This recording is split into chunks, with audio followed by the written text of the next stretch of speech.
It had been years since Adrian had been to the Gabriel fashion house, even before his 3 years away from Paris. In his defence, there was never much need to.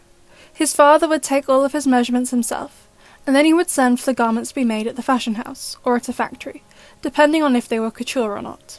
Not to mention his father had ceased working at the fashion house once his mother had fallen more ill, and then he had never gone back to working at his office. He worked from home, in his atelier, the decor in there just as cold and unfeeling as in the fashion house. Adrian could feel the coldness of the establishment from on the pavement. It was a large building, 3 stories high, but rather narrow, since they didn't make large amounts of garments in-house here, like they did at some other fashion houses. But other than a logo on the front above the glass double doors that led inside, the 2 windows on either side of it were just filled with plain mannequins. If this truly was a fashion house run by Marinette, then he was sure the front would be filled with colour, but this wasn't her brand. All changes had to be run by Gabriel, and he always found out if the tiniest thing shifted from his secure cell at the hospital, and then he would demand it all be reverted. The brand was destined to be as cold and lifeless as his father for as long as he lived. Adrian didn't want to go in. Leaving the city had been a way to heal from what his father had done to all of Paris, and stepping inside his father's place of work would be like falling back under his influence, his control. But Adrian wouldn't let that happen. Not again. Not anymore. And Marinette would be here for today's meeting. The thought of seeing her over 3 years ago would have made a smile break out on his face and his heart from deep in his chest. And while those feelings of love for the woman he was certain was his soulmate still remained, after her reaction towards him at Ada's party, he truly didn't know how his presence in the fashion house would be received. There was no use in delaying anymore, though. He could already feel eyes on him, other employees of designers in the 8th arrondissement staring at him as they all arrived for work. Adrian supposed it could have been worse. A lot of designers had moved out of Paris when its capital status was revoked. Had there been more left in the district, Adrian was sure the whispers would have started too. He'd had enough of that in Nice. He placed his hand on the cold glass of Gabriel's front door and pushed, stepping into the painted white room. The entrance was as icy as the last time he'd been here, the plain white wood making up the reception desk, and the only bolts of colour in the room were framed pieces of fabric, taken from the outfits that put Gabriel's name on the map of the fashion world. Adrian wanted to tear it all apart. The only thing stopping him from dissolving Gabriel was all of the people who would lose their jobs. Not that Adrian had that power. His father was still alive. Gabriel Grest had the final say. Always. Rose looked up from the computer on the reception desk, and she smiled at Adrian, her face framed with brilliant blonde curls, as well as the nasal cannula that hooked around her ears. Adrian still remembered that day, when Rose had been exposed to a coma back at school. The drug had affected her lungs, and while other people had been hurt, Rose had taken the brunt of it. Akuma had damaged her lungs, permanently, and now she struggled to breathe. Adrian staggered back when he saw her. He didn't know she'd be working here. The last time he'd seen Rose had been at their high school graduation party, and while she still had the nasal cannula then, having already been wearing it for the 3 months at that point, Adrian didn't realise she'd always have to wear it. Even though he, Marinette, Ali and Nino had saved her that day, it hadn't been enough. She was going to be like that for the rest of her life. Oxygen tank clunking behind her to help her breathe. His father had done that. Despite his relation to the villain of Paris, Rose stood up from the desk. "Adrian!" she shouted, her voice as giddy as ever. Hey," Adrian said, and managed to step forward. "I heard you were back in town. I knew it was only a matter of time before you came by. Sorry for not coming sooner, I just—" Rose's smile didn't waver. "Oh, it's fine, I understand. Come on, everyone is already in the boardroom. Well, apart from the junior designers. We can only get fashion students from the university to work here, and they have class today." Rose came out from behind the desk, wheeling a small trolley with her that held her oxygen tank, and they advanced into the main ground floor office of Gabriel. Much like the reception area, the ground floor office was the same as the last time Adrian had been here. It was filled with desks, with one side of the room being utilised for the operations of the business, human resources, finance, scheduling, and the other half of the room was for the junior designers. While this room was just as stark as the reception area with the base decoration, white walls with white chairs and desks and floors, the junior designers had pinned up their proudest works, and they covered the painted exposed brickwork. Even in a place as bleak as Gabriel, it was nice to see that some creativity could still be garnered from within these walls. Rose led Adrian through the room to the back of the building, and before they hit the small break room, she pressed the button for the elevator. "Are your, accommodations being met here? For your illness?" Adrian asked as they waited. She turned to him with a smile. "Of course. Marinette and Natalie are great. Does Natalie come here often?" Rose shook her head as the lift dinged, announcing its arrival. They both stepped inside, and Rose pressed the button for the second floor, and then it began its ascent. She stops by occasionally since she's a COO, but Natalie mainly runs things remotely. And Marinette is amazing. Never thought I'd be working for her when I was in school, but here we are. It's not the ideal company because, but I enjoy it. The elevator opened on the second floor, the top floor of the fashion house, and Rose stepped out immediately, making her way to the boardroom. The floor below was just cutting rooms, used for making couture pieces, or any samples. Up here was the boardroom, as well as the two offices Natalie and his father had once used, one of which Marinette used now. She would be up here. Hopefully. Rose hadn't said anything about Marinette not having shown up for work today, but she still hated him and he still loved her, and he knew he had to leave Paris 3 years ago, but she was right. He shouldn't have just ignored her. She'd been through so much as well, but how could he see her again? And Adrien? He reached out to stop the elevator doors from closing on him and finally stepped out, revealing Rose's concerned face in the second floor hall, her wrinkled nose jolting the placement of the cannula. "I'm here," he said, resisting the urge to run his fingers through his hair from nerves. He spent half an hour in the bathroom this morning, slicking his hair back from his face as he had for the gala, hoping to remind Marinette of Cat Noir, her partner, her boyfriend she'd once loved. He knew it was likely a long shot, but nothing could happen between them again if he didn't try. The right side of the hall had 3 doors, one for the bathroom, one for the CEO and master designer, and one for the COO. The latter 2 rooms had glass fronts, the door the only solid piece that blocked the view. From down the hall, though, Adrien couldn't see into his father's office. The lights were off and the blinds over the windows had been drawn. It seemed everyone here had the right idea of pretending the man didn't exist. But Adrien could see inside the room Natalie used to work in, now Marinette's office. She wasn't in there, but she'd left the lights on, and Adrien could see everything. All of her ideas pinned to the wall, concept art, early shots of models, fabric swatches, her topple mountain of sketch pads, and to the side, away from the sunlight, were 3 mannequins. The first was wearing a trouser suit, the main fabric a cherry blossom pink velvet, sewn to perfection at the shoulder pads. The second was a dress, meant for the summer, white, with tiny pink flowers embroidered all over it. And the last one was a hanfu. Adrien didn't know enough about Chinese traditional dress to describe each part, but the accent colour was pink, and in sheer layers covering it were gauzy fabrics of white and blue and yellow, hemmed in something iridescent that would have sparkled if Marinette let the sunlight catch it. It would only make the colour of the fabric fade, though. But Adrien could imagine how it would shine, and how it would look on Marinette. She was already beautiful, but in this hanfu, she would be stunning. "I love that piece," Rose said, noticing where Adrien was looking. "I wish she'd wear it."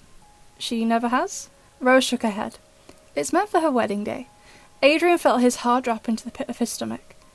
I heard she wasn't—" Rose cut him off with a giggle. "She's not, she's single." "And you?" "Single," he quickly said.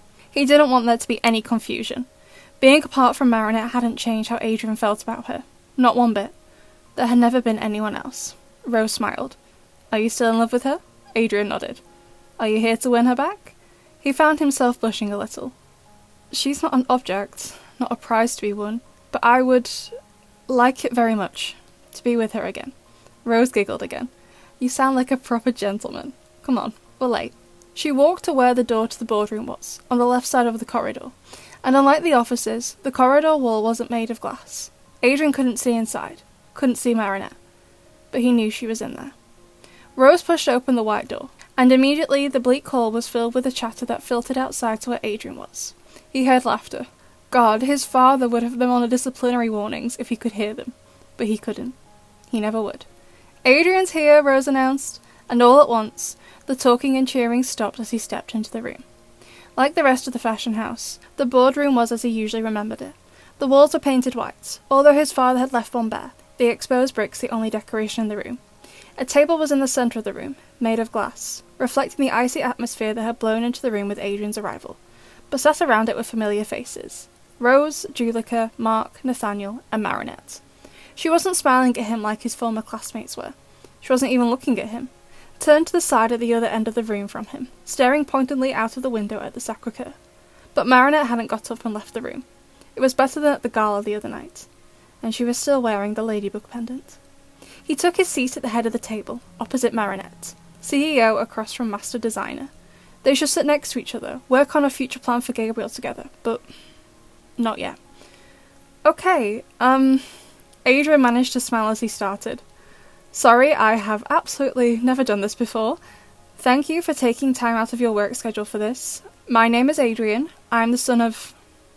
Adrian cleared his throat to get rid of the lump that quickly formed, and Marinette's head inclined slightly towards him. I'm sure you all know who I'm the son of, he continued. While that man is still the CEO, he can no longer effectively run the business from his prison cell, so I am acting CEO. Natalie, who I'm sure you all know, has been running the operations side of the business while I was away at university. Marinette turned away again, gaze focused entirely back on the sacre. But I'm back now, obviously, and I'm here to stay. He couldn't help but stare at Marinette's side profile as he spoke. Her jaw was clenched. I intend to be more hands-on in the business.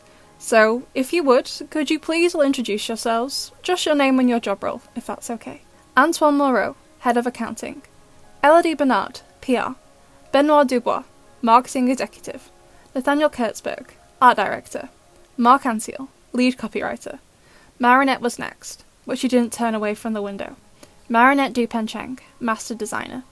Julika Kofane, Textile Designer. Rose Lavillant, Secretary. Raphael Beaumont, Technical Designer. Esme Cartier, Product Developer. Adrian smiled. There were certainly a lot less staff working here compared to when he was a child. It was an obvious conclusion to reach. Gabriel wasn't financially doing well. Could we start with a quick rundown of the cash flow, Antoine? It wasn't as bad as Adrian had expected. They were turning a profit, albeit small, thanks to Marinette's amazing designs despite the horrific name attached to them. Benoit took him briefly through the planned marketing campaigns for the next collection, which Esme and Julika talked him through, since Marinette was more intrigued by the clouds. Everything sounds great, Adrian said. Thank you for doing an amazing job. That being said, I have 2 changes I'd like to make. Nathaniel, Raphael, Benoit, we're going to need new designs for labels, logos, the website, and our social media. I think it's for the best we start afresh with the upcoming collection. I would assume part of the reason for our slim profit margins is due to the use of our current brand name. What are we changing it to? Mark asked, picking up what Adrian was suggesting, and he swept his long dark hair off his face with a hair tie. I was thinking Agrest, Adrian suggested. With that name, we're not running away from the brand's past, but we're embracing a fresh start with a new name. His father may have demanded no changes, and the others didn't have the power to defy him. But Adrian did, and Gabriel couldn't do a thing to stop him. Positive hums filled the room. That sounds great, Nathaniel said. His tomato red fringe gelled away from his face. Will that change plans for the collection, Marinette? Adrian asked, glancing across the table at her. Would she finally look at him? He wasn't sure he could take much more of her being in the same room as him without her barely acknowledging his existence. That's fine, she said. She did turn away from the window, but Marinette didn't make any eye contact with him. She picked up a pen and began doodling on the memo pad in front of her. Great. He rolled his lips together. He couldn't let it show just how much her treatment was getting to him.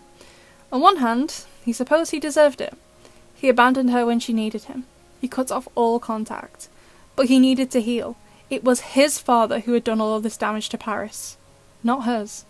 Following on from that, Adrian continued, I'll be donating the portion of profits that make up my wage to the police to help fight the crime in Paris. Rose clapped her hands together while everyone else smiled, apart from Marinette, who was now giving Adrian her full attention with a sharp glare. At least she was looking at him. Does anyone have any questions? He asked. Elodie leant forwards, the beads in her braids clinking together. I really think Benoit and I could do something really creative to announce the name change of the brand. A full campaign across our social media platforms, a countdown, hints, things like that. Great! We could go out and discuss over brunch, Adrian asked, and they both nodded. So, if no one else has any more questions, that's the end of the meeting. Thank you, everyone. Chairs scraped back across the laminate floor, including Marinette's, but otherwise she didn't move. Instead, above the noise, she asked, Adrian, can we talk for a minute? His heart skipped a bit, but with how she was glaring at him, Adrian doubted she wanted to talk about their feelings for each other. I'll meet you downstairs, he told Benoit and Elodie as they left the room. As she passed by, Julika gave Adrian a smile. Her hair had been dyed entirely purple and chopped into a bob. I'm glad you're back, she whispered. Me too, he whispered back. But Julika and everyone else left the room, Marinette and Adrian the only ones remaining. What the hell do you think you're doing? She asked when the door shut, and the look on her face was so diametrically opposed to the pretty pastel yellow dress she was wearing. Oh, so now you want to talk to me? Adrian didn't want to argue with her, but after her ignoring him for the whole meeting, he couldn't take the whiplash from her. Don't start, Marinette said.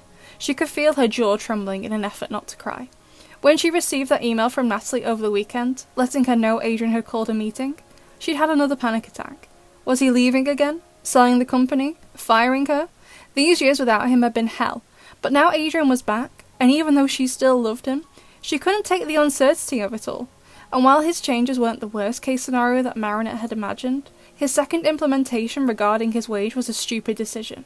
You know better than anyone that the police are corrupt in Paris. Throwing more money at them won't help to stop crime. They're either letting it happen or committing it themselves. I know. I spoke to Felix. He works at the Bank of England. He says there's a way to track the money. We can see exactly where it goes, what it's used for. You know? Follow the money. Oh, Marinette said. It was a good idea. It would have been something she would have implemented herself if she had the funds. She earned a fair amount as master designer, but Marinette needed it to cover the bakery's mortgage after she bought it from her parents, as well as the cost of running the hero team. She could never afford to do this, nor did she know Felix well enough to enlist his help. Marinette hadn't spoken to him since she was 19, and Adrian's cousin came to whisk Kagami away to the much safer London. But while the plan was good, great even, Marinette couldn't give in to Adrian. Not now, not ever. Don't think this means you're back on the team, she told him. Adrian folded his arms, creasing the green t-shirt he was wearing. Because of my father? This has nothing to do with him. Your behaviour is why you're not back on the team. My behaviour, Adrian shouted. He rarely shouted, but after 2 frustrating conversations with Marinette, in both of which she'd barely listened to him, he'd had enough. I'd left Paris because we'd outed my father as a domestic terrorist, and I couldn't stand to be here, in the same city, with people staring at me like I was the same. He was my father, not yours. I'm sorry I hurt you, Marinette, but I couldn't stay. But how dare you even mention my behaviour when yours got Fu murdered? Fu's eyes widened as Ladybug burst in through his kitchen door. He'd always operated an open-door policy for Marinette, Adrian, Alia and Nino for whatever they needed. But that was for Marinette, Adrian, Alia and Nino, not for Ladybug, Cat Noir, Rena Rouge and Carapace. The risk of someone noticing them as their alter ego coming and going was too great. And at 18, with Marinette having been Ladybug for 2 years now, he'd have expected her to know better, especially with Paris becoming more dangerous with every passing minute. It was only 2 in the afternoon, but the slip of sky framing Ladybug's head was orange, nets of black smoke filtering into view. The city was on fire, thanks to the throng of people infected with Akuma. But even so, Ladybug shouldn't be here. Ladybug, he asked, as he stood up from the kitchen table, and she suddenly gasped, realising what she'd done. I am so sorry. The city? Her normally strong posture slumped, and she held her hand to her face. The gold accent on her suit was streaked in ash, and so were the lines of her jaw. Fu had never seen her look so defeated. It's okay, he said, trying to be as calm as possible.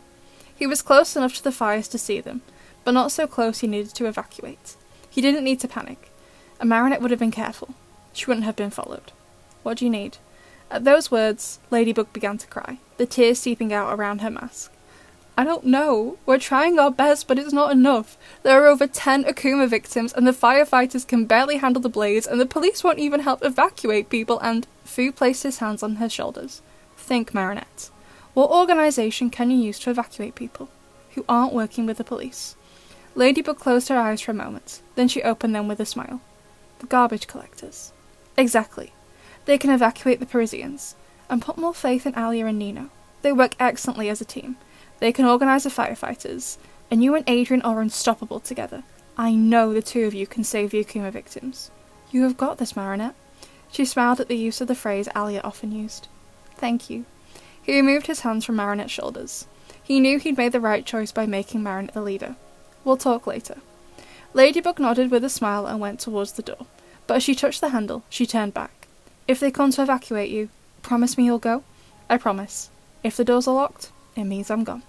Ladybug nodded, and then she left.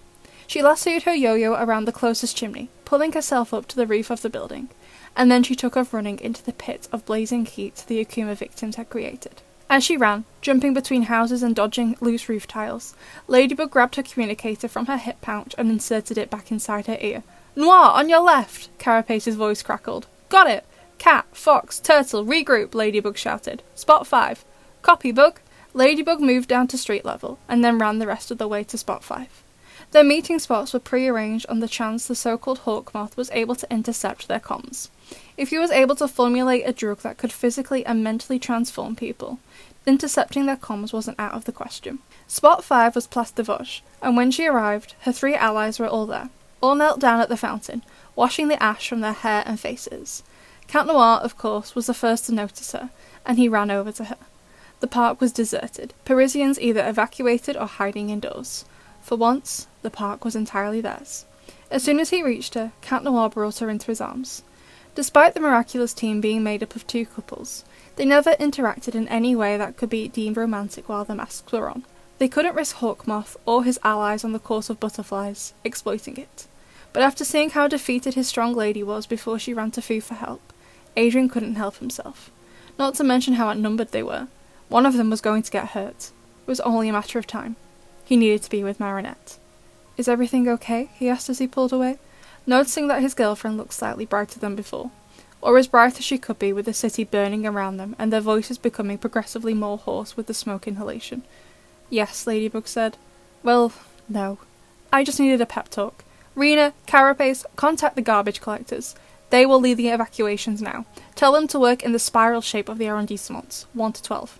Then you need to coordinate the firefighters. Cat Noir and I will try to stop the Akuma victims and get them to a hospital." Getting them to the hospital wouldn't be the end of it, though. Akuma affected people for years. Manon, Mr. Ramier, they were still in hospital recovering. But getting them to the hospital would at least mean they stopped setting the fires and attacking innocent civilians. "Got it," Carapace said. "Any problems, contact me." "Always," Rena Rouge said. "Stay safe." She hesitated, wanting to hug her best friend, but there were other priorities right now. They could all hug when this was over.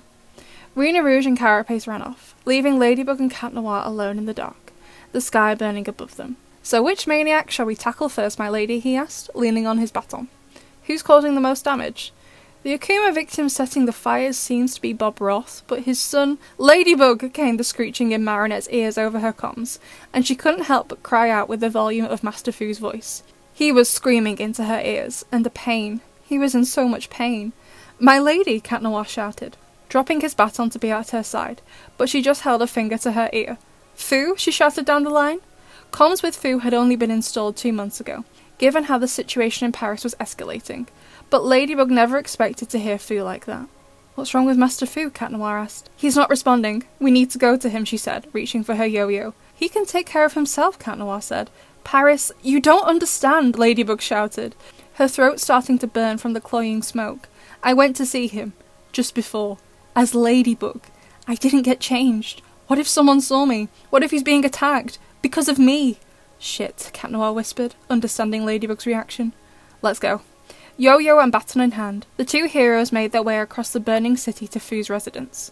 At a glance, there was nothing amiss with the small house Fu called home, but when they dropped to the ground outside the kitchen window, there was no need for either teenager to force their way inside. The back door was hanging off its hinges, glass scattered all over the entryway, and led among the mess of the kitchen was Fu's body in a puddle of blood.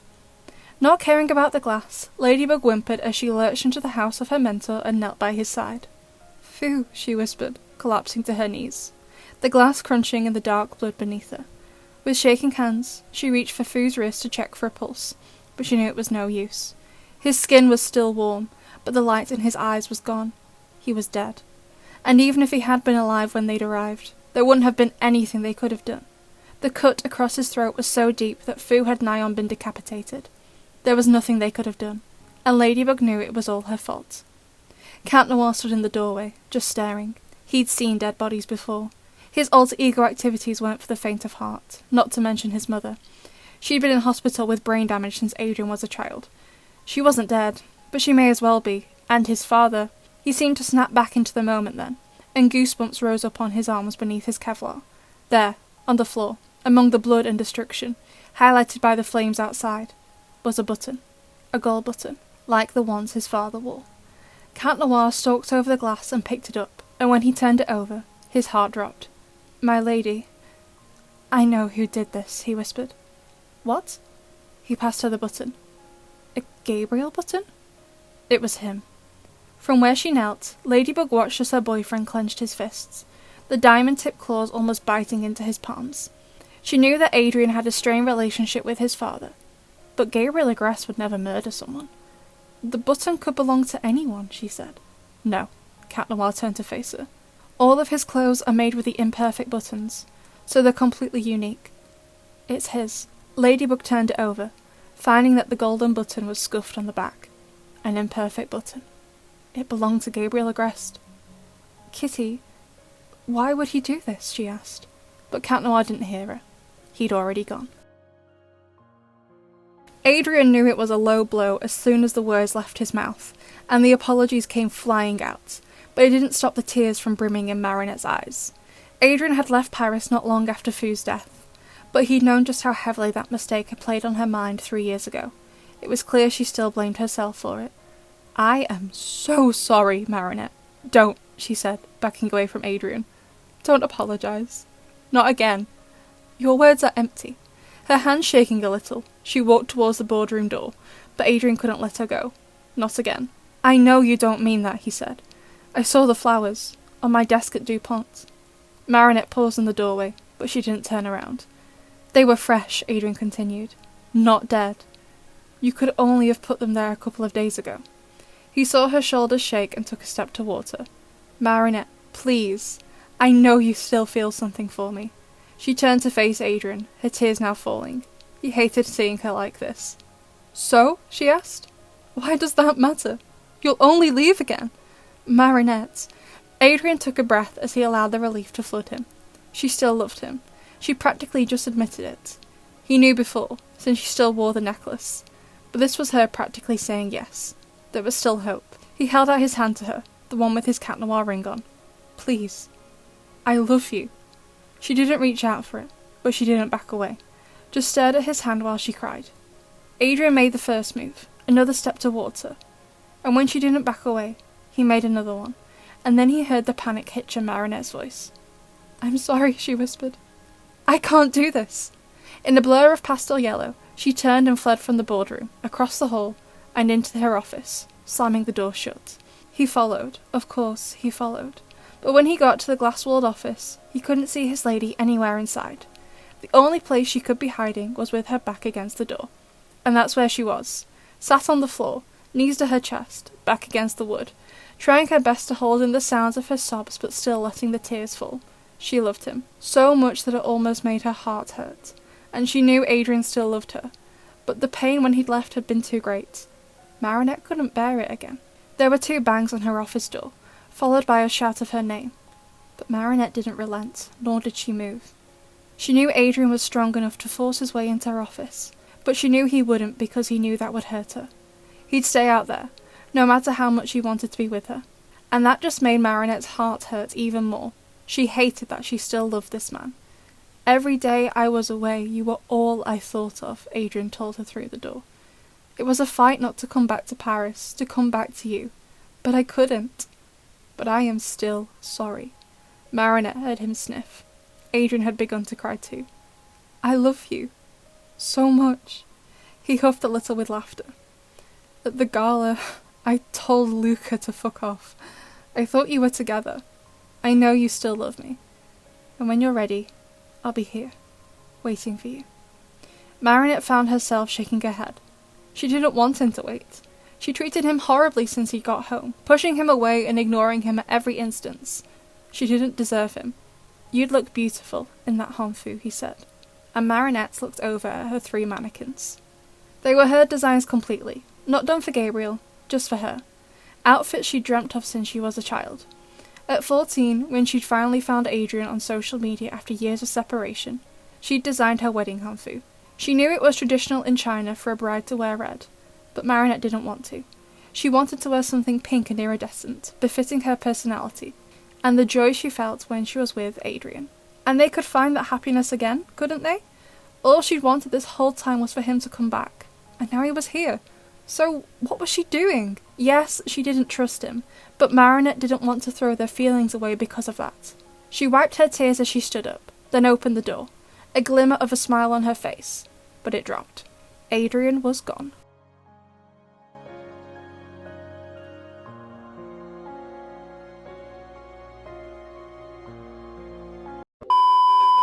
But how dare you even mention my behaviour when yours got Fu murdered? Why would you say that, Adrien? I can't believe you.